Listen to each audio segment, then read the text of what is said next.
Eu me chamo Maria Isabel da Silva, sou juíza do direito do primeiro juizado de violência doméstica e familiar contra a mulher de Brasília.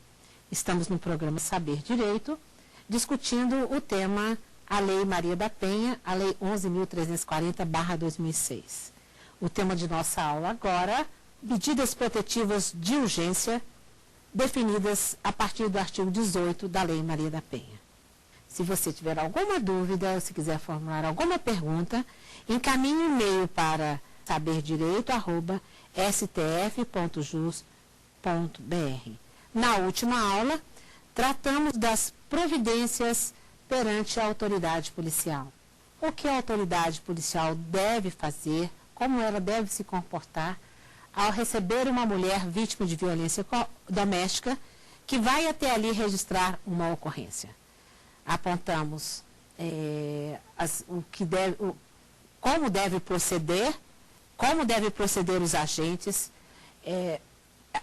devem fazer com que a mulher se sinta acolhida na delegacia, pois senão ela poderá sair dali mais vitimizada do que o foi junto ao seu agressor. Também fizemos um apanhado sobre um breve retrato sobre o quadro de violência, apontando as cidades mais violentas no Brasil no tópico violência doméstica. Então, agora vamos começar a nossa aula 4, a medida protetiva de urgência, né? Natureza, eficácia e duração em seu alcance. No projeto 4559/2004, PL, que originou, o projeto de lei que originou a Lei Maria da Penha, discutia-se o nome das medidas protetivas. Se seriam medidas cautelares ou se medidas protetivas. Porque tanto na medida cautelar quanto na medida protetiva, como nós já falamos anteriormente, o juiz irá verificar se ocorre o fumo bonus iuris e o periculo in mora. Isso quer dizer a fumaça do bom direito e a urgência no atendimento do pedido, né? Isso é requisito da ação cautelar. Então, inicialmente pensou-se em ação cautelar, mas na Maria da Penha, para a Lei Maria da Penha, exigiu-se que fosse uma medida mais urgente, mais efetiva. Então, optou-se por medida protetiva de urgência. Mas então, muito embora tenha esse nome, mas elas se assemelham ao Instituto da Ação Cautelar, lá do nosso Código de Processo Civil. A eficácia. A medida protetiva, ela tem sua eficácia comprovada pelas vítimas de violência doméstica. Por quê? Quando o juiz recebe, que nós vimos que a autoridade policial, ela vai acolher a mulher, colher as suas declarações, as provas, encaminhar dentro de 48 horas ao juiz. Então, o juiz, recebendo essas medidas protetivas, ele vai avaliar se defere ou não. E depois, no transcorrer desse processo, num outro momento, o juiz, tendo contato com a vítima, ele recebe a informação de que a medida protetiva foi efetivamente eficaz e que ela afastou a violência, que bastou o deferimento da medida protetiva para acabar com aquele quadro de violência que ela era submetida. Isso indica que os agressores respeitam essa decisão judicial de deferimento de medidas protetivas. Isso eu acho que esse depoimento encoraja as mulheres, né, a registrar as ocorrências, ir até a delegacia registrar a ocorrência, pedir a medida protetiva que ela julga adequada ao seu caso, porque a experiência nos mostra que o agressor vem obedecendo, tem obedecido às decisões dos juízes que concedem medida protetiva. Vai ser de afastamento, proibição de contato, afastamento, nós não temos quase nenhuma incidência, desobediência a essa decisão judicial. Porque se porventura o agressor descumpre a medida protetiva, ele está incidindo em crime de desobediência previsto no artigo 330 do Código Penal. E ele será penalizado, além daquela conduta violenta, além da infração penal cometida com violência à mulher, ele poderá responder ainda pelo crime de desobediência, quer dizer, é um crime conexo. Pois bem. Duração das medidas protetivas. Será que elas têm um prazo de duração? o juiz, quando defere as medidas protetivas, ele deve fixar um prazo de duração dessas medidas? Olha, depende. Né? Porque tem algumas medidas protetivas que elas têm caráter satisfativo. Vamos supor, o afastamento do lar. Não justifica uma medida protetiva de afastamento do lar por prazo certo, depois ele volta. Olha, vamos supor um crime de abuso sexual de menor. Aí houve o afastamento do ofensor do lar. Mas não se pode colocar um prazo, porque senão ele volta e vai continuar colocando em risco aquela pessoa que foi abusada. Então, essa medida tem caráter satisfativo. Mas ainda assim, tem gente que acha que as medidas não podem ter esse caráter. Porque é satisfativo, porque é uma medida de eminentemente cunho de direito de família, que é a separação de corpos. O afastamento do lar vai dar ensejo à separação de corpos. E a separação de corpos é uma medida que deve ser postulada junto ao juízo de família, não ao juízo de violência doméstica. Mas é uma medida protetiva que independe do contraditório, né, e que o juiz defere sem prazo de duração. Uma outra, por exemplo, proibição de frequência de determinados lugares, proibição de contato, essa aí ele pode fixar um prazo. Né? Até porque as pessoas não podem ficar impedidas de frequentar determinados lugares o tempo todo. Nós já tivemos uma medida protetiva que foi deferida, em que eles frequentavam, cursavam o mesmo curso na mesma sala. Né? E, quer dizer, mas ele perturbava tanto que foi necessário que um deles mudasse o horário. Então, acabou o agressor mudando o horário do seu curso, para que ele não se aproximasse da vítima. Mas pode ocorrer isso, né? O alcance das medidas protetivas. Aí que é o cuidado redobrado do juiz. Muitas medidas protetivas impõem algumas restrições ao agressor. O agressor pode ser o companheiro da vítima, pode ser o pai dos filhos da vítima. Essa medida protetiva tem que ter, o juiz tem que ter uma especial atenção no deferimento dessa medida protetiva, porque poderá inviabilizar a visita aos filhos menores. Né? Ou, se não, se trabalham no mesmo local, inviabilizar a presença do agressor ao seu local de trabalho. A propósito, nós tivemos aqui uma decisão do Tribunal de Justiça do Distrito Federal, exatamente tratando da medida protetiva de proibição de frequentar um local, em que a medida protetiva proibiu o agressor de frequentar o local de trabalho, que era o mesmo local da vítima. Então ele foi impedido, ele ficou impedido de comparecer ao seu local de trabalho. Então, o que eles decidiram? Decidiram no recurso 2011, no processo 2006, 25552, uma reclamação, que o magistrado, para proibir o ofensor de aproximar-se da vítima, constitui medida suficiente para assegurar proteção, pois impedir o acusado de frequentar o local em que trabalha caracteriza ofensa ao princípio da dignidade humana e ao direito fundamental ao trabalho garantidos pela Constituição. Desse modo, o colegiado reformou a decisão monocrática por entender que o direito da vítima de ser guardado em sua integridade física e psicológica não pode obstar o direito do reclamante de exercer seu regular e lícito labor.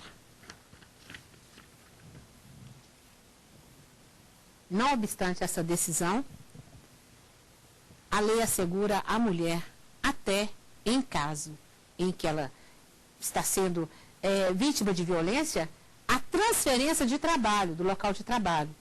Ela sai, se ela trabalha aqui no Distrito Federal, ela pede transferência para um outro local. E isso é assegurado pela Lei Maria da Penha. Então, se ele, dentro do seu trabalho, ele usa o seu trabalho, aquele ambiente mais próximo para agredir a vítima, devemos ter uma certa cautela, mas também não podemos olvidar que nesse ambiente de trabalho ele perturba e ameaça e comete violência contra a vítima. As medidas protetivas, elas necessitam de providências urgentes, graves. Por quê? Porque coloca em risco a mulher vítima de violência doméstica, não só ela, quanto a família. Né? Então, devem ser apreciadas, como já colocamos, com a sua maior celeridade. E o magistrado, analisando todos aqueles elementos que lhe foram encaminhados pela autoridade policial, ainda que insuficientes, mas ele deve fazer um juízo de valor do que lhe foi encaminhado para deferir as medidas protetivas à mulher. Algumas são mais gravosas, outras menos gravosas.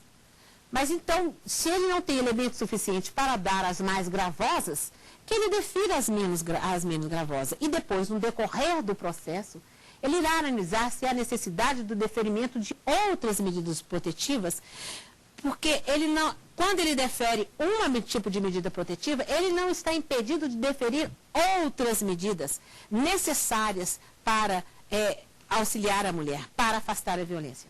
Ele pode rever, de ofício até, aquela medida que ele concedeu, e aplicar uma outra mais grave, né, para o ofensor, de forma que a mulher seja atendida no seu pleito.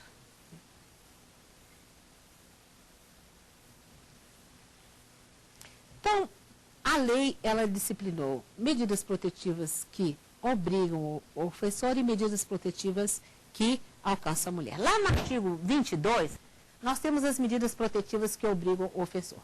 Quer dizer, ele tem que fazer ou deixar de fazer alguma coisa. Então, ele está obrigado a alguma prestação, a alguma conduta. Ele vai ter que adotar uma determinada conduta. Por isso que a lei fala que medidas protetivas que obrigam o ofensor lá no seu artigo 22.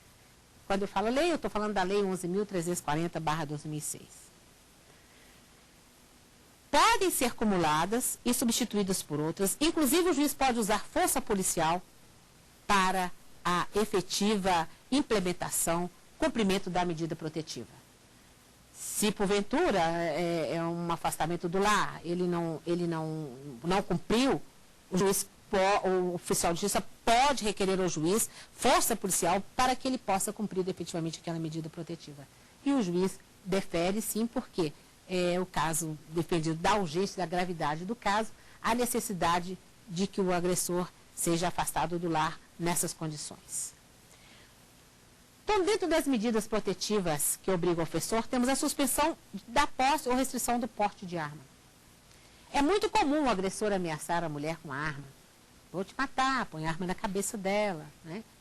Vou matar você, vou matar seu filho, vou matar a família. Não faça isso, se você não fizer isso que eu quero, você vai ver.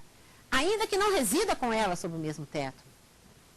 Ele se aproxima dela e a ameaça.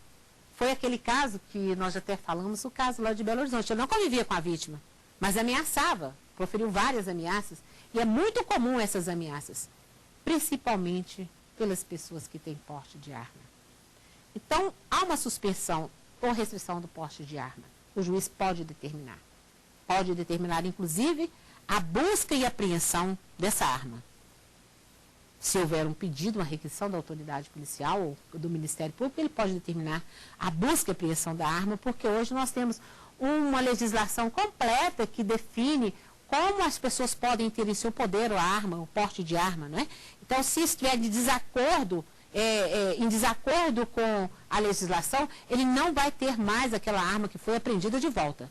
Ele poderá ter aquela arma apreendida, que foi apreendida no primeiro momento de volta, se porventura ele tiver um porte irregular e estiver autorizado a ter aquela arma que foi objeto de um mandado de busca e apreensão. Também temos, como a violência doméstica, ela pode ser praticada por qualquer pessoa, né? Nós não temos pessoas imunes à prática dessa conduta. Então, às vezes, acontece com aquelas pessoas que têm porte de arma em razão do ofício. Né? Então, o que ocorre? Quando a pessoa tem a porte de arma em razão do ofício, olha, mas como é que ele vai trabalhar? Se ele precisa da arma para ele trabalhar, pode trabalhar. Mas só que ele vai usar a arma só no período de trabalho dele. Ao término do seu trabalho, ele vai ter que custodiar a arma com o seu superior. Ele não poderá ir para casa com sua arma, né? Ainda que seja vinculada ao exercício da sua profissão. Isso está lá na Lei 10.826 de 2003. Afastamento afastamento do lar, domicílio ou local de convivência com a ofendida. Essa é uma das mais graves das medidas protetivas que obrigam o ofensor. E é uma das que eu reputo que requer mais atenção do juiz no deferimento dessa medida protetiva. Explico. Tivemos um caso em que, dois casos, que eu estou me recordando, de afastamento do agressor do lar. Compulsório, fez a medida protetiva, ele foi afastado do lar. Depois, ele foi até onde a mulher estava e a assassinou. Por quê? Essa medida, às vezes, a pessoa fica como aquele que é afastado, o agressor, ele fica com muita raiva daquela situação. Porque ele foi de inopina, ele estava dentro de casa, às vezes estava até dormindo, que já tinha passado aquela situação, aquele episódio de violência. Então, abruptamente ele é arrancado de casa junto com seus pertences. E há necessidade, às vezes, de que ele seja afastado do lar.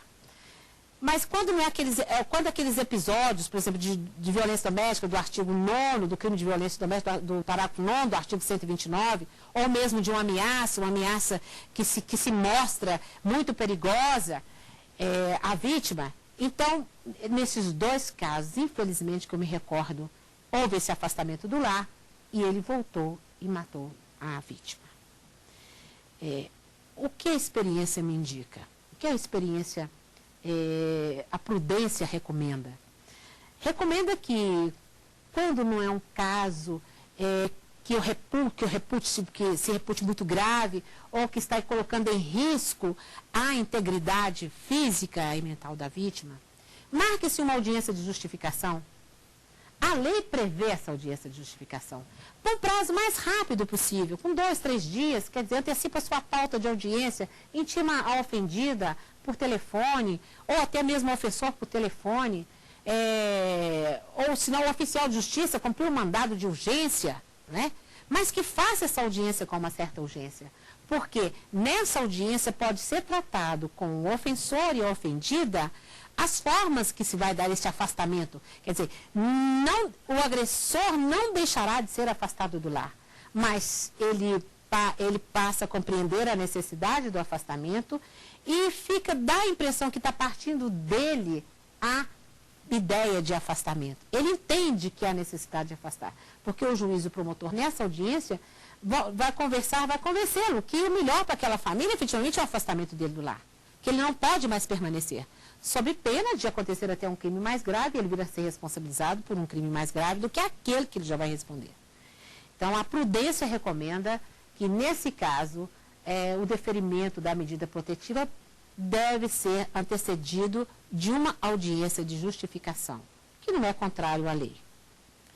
Proibição da ofendida de seus familiares e testemunhas, fixando o limite mínimo de distância entre estes e o agressor. É muito comum essa medida protetiva, muito comum esse pedido, uma das medidas protetivas mais pedidas, mais solicitadas, mais requeridas, é a proibição de aproximação da ofendida de seus familiares. Por quê? O agressor, ele tem mania de, às vezes, ir lá para a porta da casa da vítima fazer escândalo. Vai para a porta do trabalho da vítima, faz aquele maior escândalo. Ela fica envergonhada, perturbando a sua tranquilidade. De madrugada, passa com o carro na porta da casa dela, fazendo aquele barulhão. Ou senão fica gritando debaixo da janela dela de madrugada, né? Então, essa proibição de aproximação e contato dela e de seus familiares é uma medida salutar, porque acaba com essa situação de perturbação de tranquilidade da vítima. Mas o juiz deve fixar um limite. Por que o limite?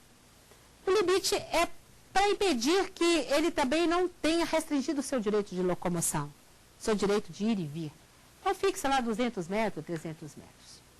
Mas um cuidado todo especial deve o juiz observar quando se trata de pessoas de baixa renda, porque às vezes num lote reside o ofendido e seu agressor. Porque o agressor pode não ser somente o seu companheiro ou o seu marido, como nós dissemos.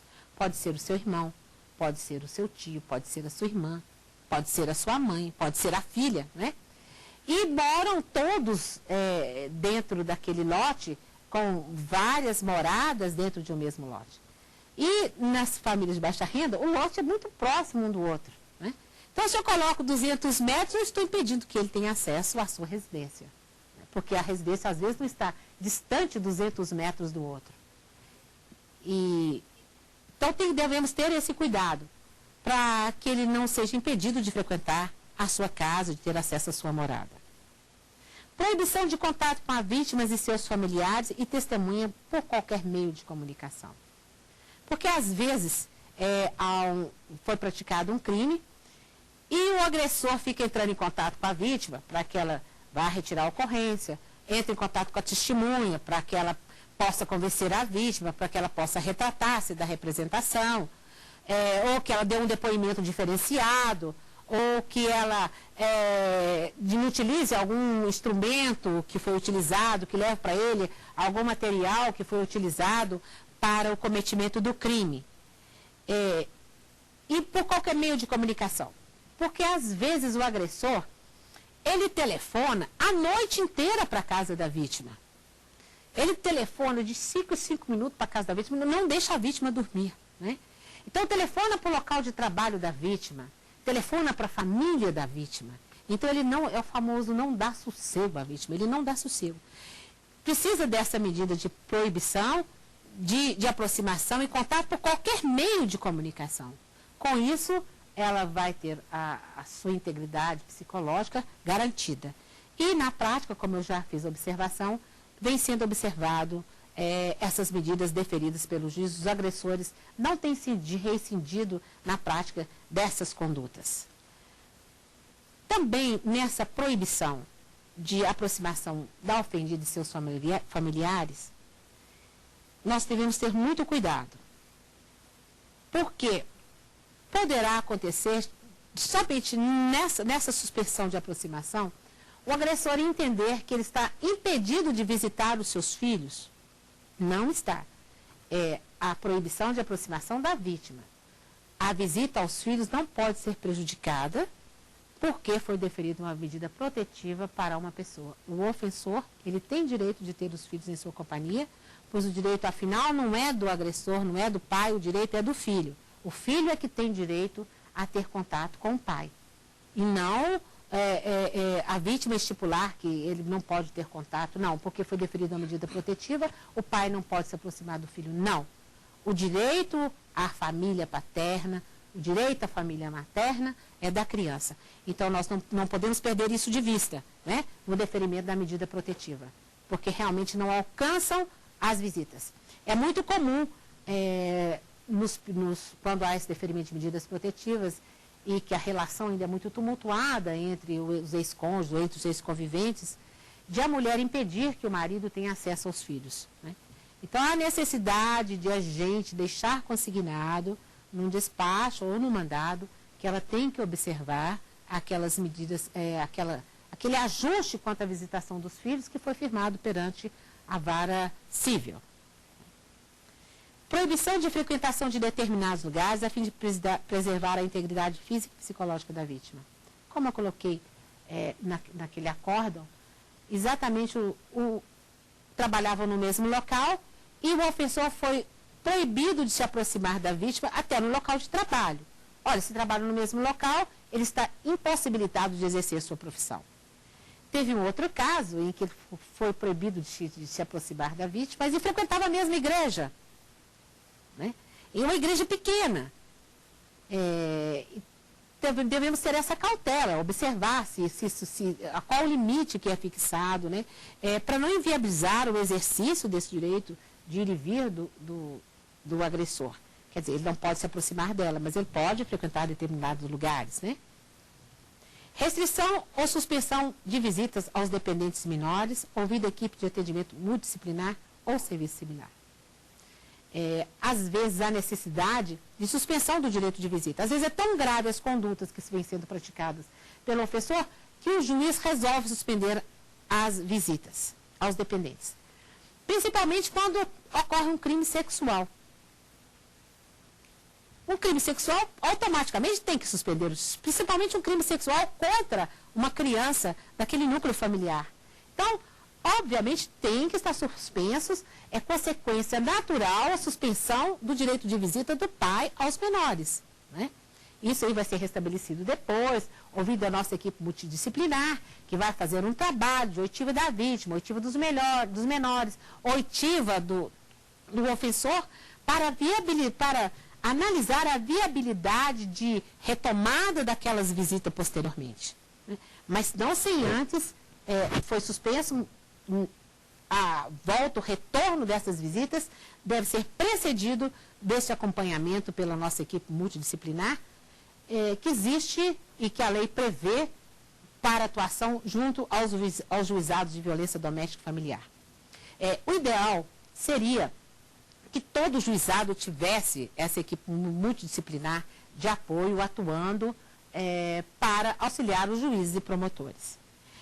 O ideal ainda seria que todo juizado tivesse uma psicóloga atuando junto, porque às vezes a vítima chega ali correndo e narra uma situação de violência ou está extremamente fragilizada, que o juiz às vezes não tem condições de atendê-la.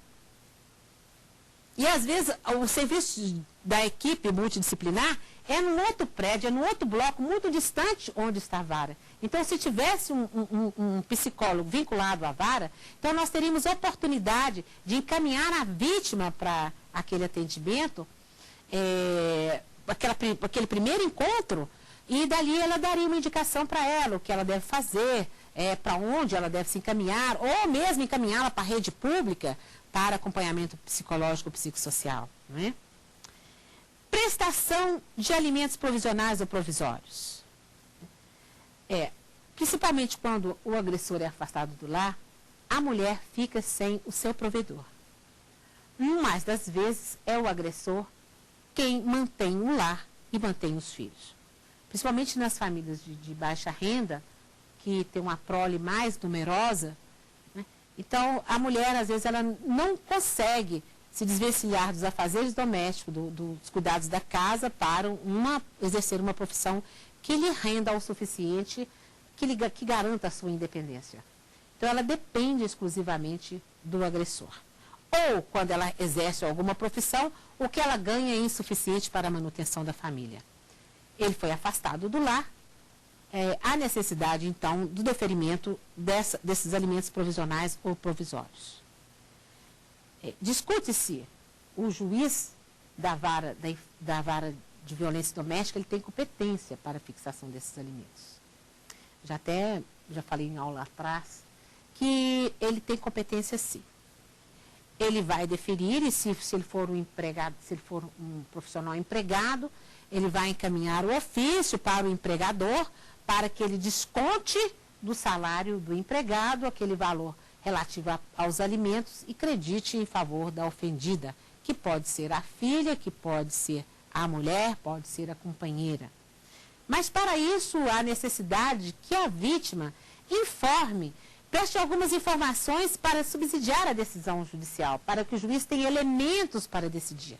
Porque senão ele fica sem nenhum elemento. Olha, meu marido, meu ex-marido, ou meu companheiro é pedreiro. Eu quero pensão alimentícia. O juiz vai fixar qual parâmetro que ele tem para fixar.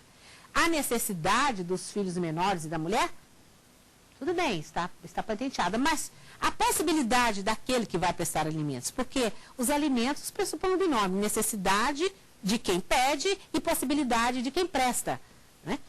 Então, o juiz tem que sopesar esses dois elementos. Se ele não tem nenhum elemento, se junto da ocorrência policial não foi encaminhado nenhum elemento, alguma indicação do salário que ele ganha, onde ele trabalha, quais são os seus rendimentos, o juiz fica sem nenhuma base para poder fixar esses alimentos provisórios ou provisionais. Então, a mulher, quando vai até uma delegacia, ela, se possível, se ela tiver um contra-cheque do marido, ela corre e leva o contra-cheque, se ela quiser fazer um pedido de alimentos provisórios ou provisionais.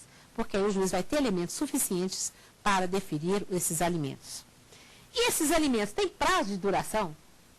Olha, até que ela vá a um juízo de família e aquela situação seja resolvida, os alimentos fixados por um juiz da vara de violência doméstica devem prevalecer. Porque os filhos não podem ficar à mercê da diligência da mãe ou do pai. porque os alimentos geralmente são concedidos em favor dos filhos. Então, um direito indisponível dos filhos, não é direito da mãe, é dos filhos. E muitas vezes os homens entendem que ele está prestando alimentos, não é para os filhos. Ele fala para a mulher, porque eu pago alimentos para ela, pensão para a mulher, ela gasta o dinheiro todo. Gasta? Ela tem que gastar. Ela tem que pagar, comprar roupa, calçada, alimentos, aluguéis, ela tem que pagar. Então, esse conformismo com o pagamento de alimentos não procede. Por quê? Os pais têm o dever de cuidar dos seus filhos. É um dever natural, o dever de alimentação de sua prole. É um dever natural. E ainda, poderá o juiz de ofício ou requerimento determinar multa, busca, apreensão, remoção de pessoas e coisas, desfazimento de obras e impedimento de atividade nociva, se necessário, com requisição de força policial e ainda de ofício, modificar o valor ou periodicidade da multa. Isso aqui, o juiz pode se valer dos parágrafos 5º e 6º do artigo 461 do CPC para determinar essas medidas.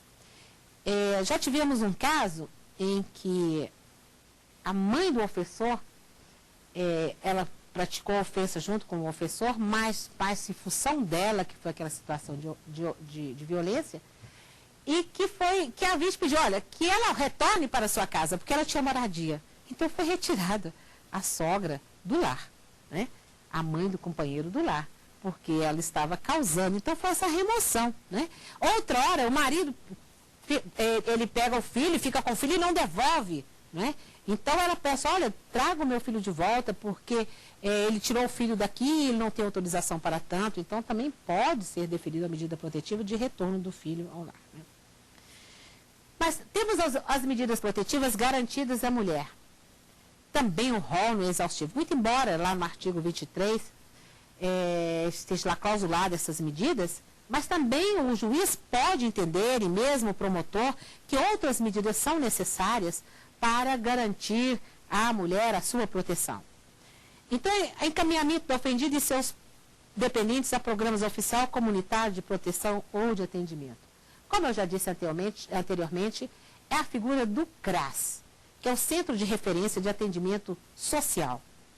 Porque aqui eles vão verificar a situação da mulher, se ela é beneficiária ou não desses programas que protegem a família de baixa renda, ou se há a possibilidade de a mulher sair daí com alguma verba, com algum recurso para satisfazer as suas necessidades básicas.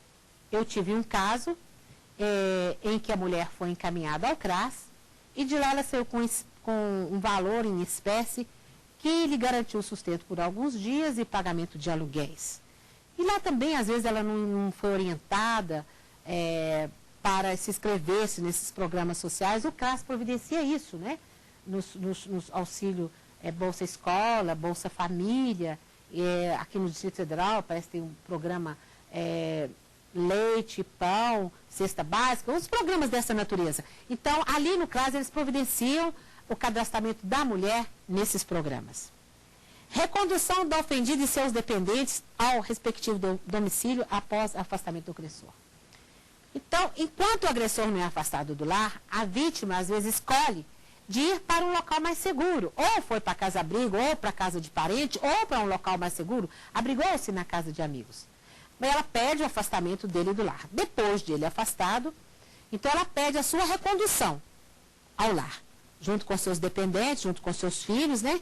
E o juiz, então, defere essa medida, a tão logo afastado do agressor. Esse afastamento do agressor pode demorar alguns dias, como pode ser de imediato. Pode ser que não seja localizado, mas tão logo ele é afastado e a vítima notificada, né?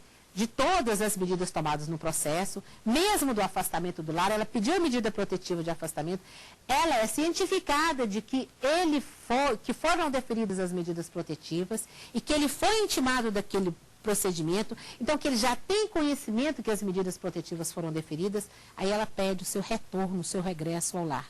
O juiz pode deferir a mulher. Aliás, sempre defere. O afastamento do ofendido do lar sem prejuízo dos direitos relativos ao bem e guarda dos filhos e alimentos. A situação, às vezes, é tão grave, mas é tão grave que ela fala, olha, eu quero sair da minha casa. Porque eu já não suporto mais essa situação de violência. Então, o juiz autoriza que ela saia do lar sem prejuízo, né, dos direitos relativos aos filhos, à guarda dos bens e os alimentos. E a separação de corpos. Então, ela vem e pede a separação de corpos, né? Essa medida, se ela vier somente isolada com o pedido de separação de corpos, se não estiver relacionada a nenhum fato criminoso, infelizmente essa medida deve ser endereçada à vara de família, que é o juízo competente. Não pode ser junto ao juízo de violência doméstica.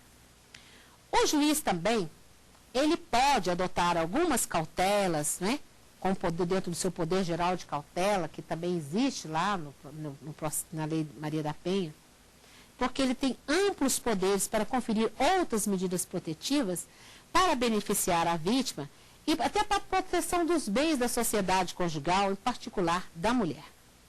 Porque, às vezes, o marido, como nós até colocamos, o marido tem procurações para alienação de bens do casal, para ficar mais fácil. E numa situação de afastamento do lar ou de violência doméstica, ele já antevendo a possibilidade de um futuro divórcio, ele começa a alienar os bens na constância da união. Né? Então, ele está praticando uma violência patrimonial contra a mulher. Ele começa alienando os bens. Então, ela pede a suspensão dessas procurações. O juiz pode determinar. Ele vai determinar a suspensão dessas procurações, encaminhando ofício aos órgãos competentes. Né? Se foi a junta comercial, encaminha para a junta comercial, aos cartórios, que é responsável pela alienação de bens. Então, aquilo tudo será averbado à margem dos cartórios, que foi expedida aquela medida e que ele está impedido. Isso até para conhecimento de terceiros que não venham adquirir um bem que poderá ser litigioso no dia da manhã. Essa medida é muito útil, especialmente no caso de companheiros, né, em que não há formalização da união e os bens adquiridos em nome de um só dos consortes, de um só dos conviventes. Com isso, aquele que detém os bens começa a alienar para frustrar a eventual ação de dissolução de união estável e partilha de bens. Aí é prudente que o juiz, tão logo a vítima indique quais os bens que foram adquiridos, onde estão matriculados, onde está o registro, para que o juiz comunique a suspensão daquelas procurações, para que não possa haver nenhuma alienação daqueles bens, né? E mesmo até comunicar que poderá haver que está ocorrendo uma separação entre aqueles cônjuges, né? Restituição dos bens indevidamente subtraídos pelo agressor à vítima. Muitos casos, o agressor, ao sair de casa, ele carrega até objetos de uso pessoal da vítima. Carrega roupa, carrega o seu material de trabalho, o seu computador. Olha, se é de propriedade da vítima, o juiz pode determinar a restituição. Então, já nós tivemos casos em que ele levou a bolsa com todos os documentos da vítima. Quer dizer, ela ficou sem a possibilidade até de dirigir, até que ela vai buscar uma outra carteira de habilitação, uma segunda via, mas é tudo muito difícil. Então, o juiz determina que ele devolva aqueles objetos subtraídos indevidamente da vítima. Né?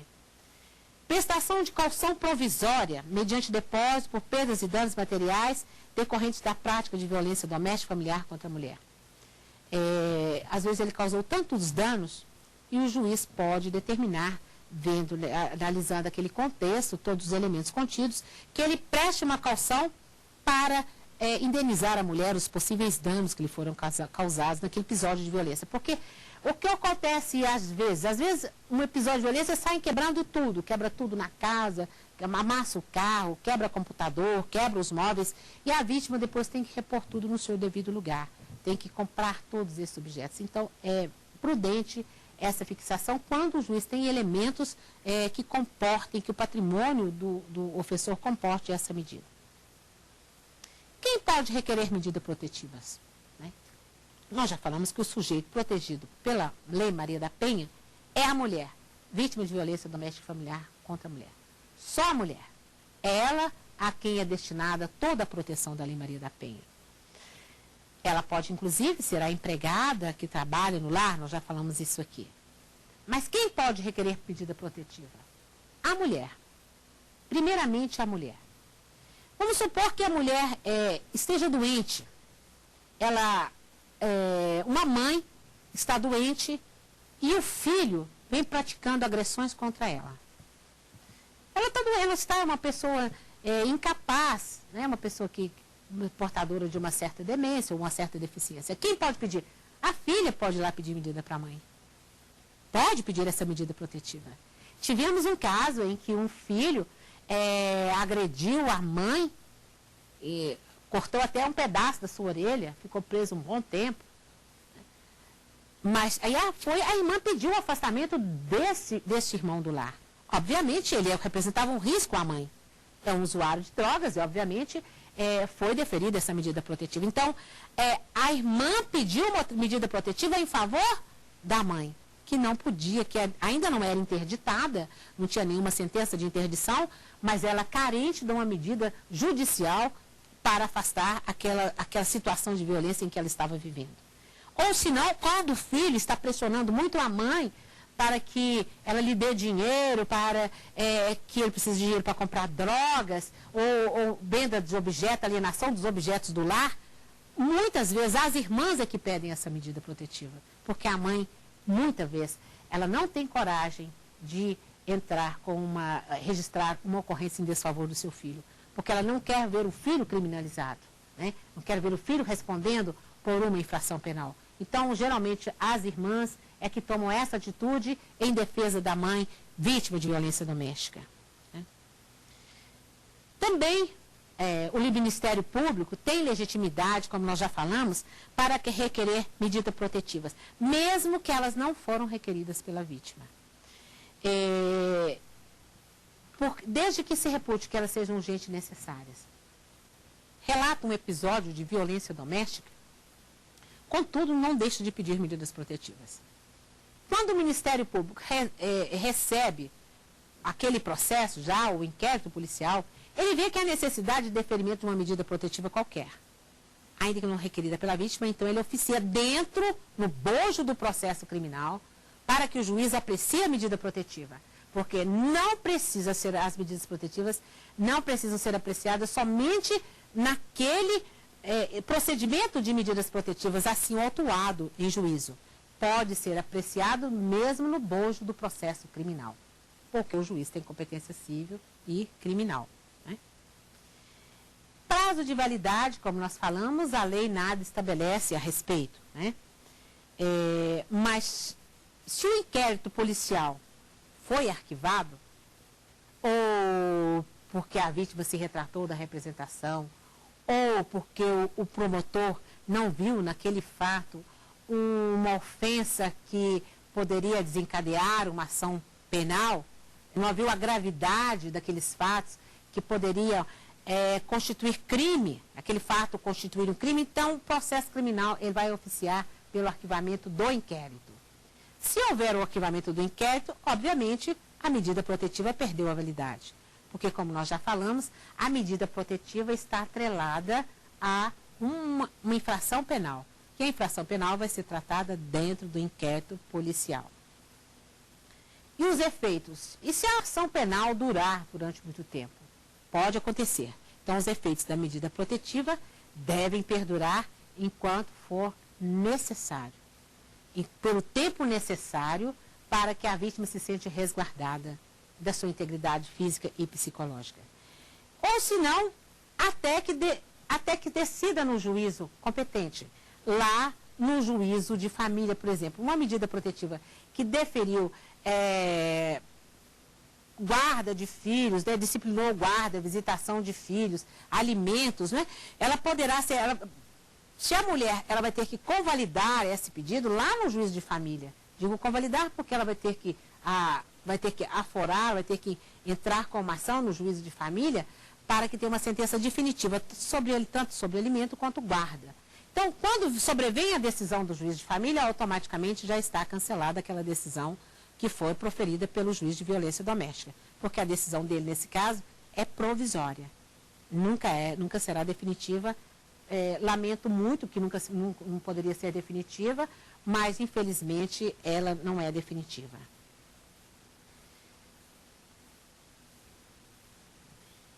A prisão do agressor. A decretação da prisão do agressor está condicionada ao tempo mínimo da infração, ao tempo mínimo da prisão combinada à infração apurada? Não. A prisão do agressor, ela pode estar vinculada ao tempo necessário para afastar a violência. Agora, um processo pode até durar mais do que o prazo da pena que vai ser imposta, por exemplo, um crime de ameaça, né?